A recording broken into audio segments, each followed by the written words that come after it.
You are listening to So How Do I Parent This Child? Discovering the wisdom and the wonder of who your child was meant to be. Written by Bill Hendricks and Bev Hendricks Godby. Narrated by Brian Conover. A listener's note. All websites and phone numbers herein are accurate at the time of publication, but may change in the future or cease to exist. The listing of website references and resources does not imply publisher endorsement of the site's entire contents. Groups and organizations are listed for informational purposes, and listing does not imply publisher endorsement of their activities. For a copy of the endnotes and resources, go to moodypublishers.com and search by the title, So How Do I Parent This Child?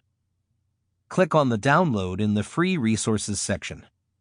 Names and details in some stories have been changed to protect the privacy of individuals. Scripture quotations taken from the NASB, New American Standard Bible. Scripture quotations marked NIV are taken from the Holy Bible, New International Version. Scriptures marked NET are from the NET Bible. Dedication.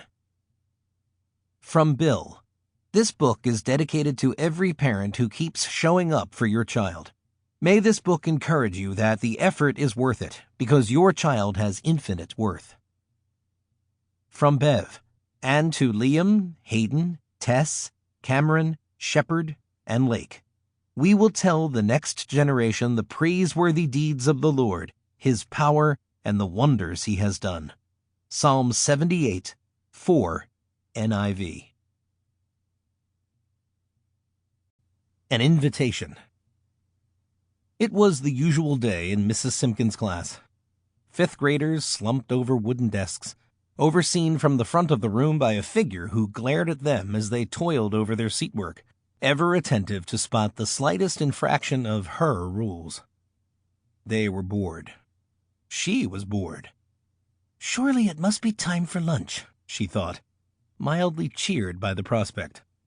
She glanced up to check the clock when a spitwad, guided by the kind of telemetry that can only be attained by carefully honed skill, smacked her desk, with a pinpoint landing right in the middle of her open book. Come up here. No name was needed. She knew. So did the entire class.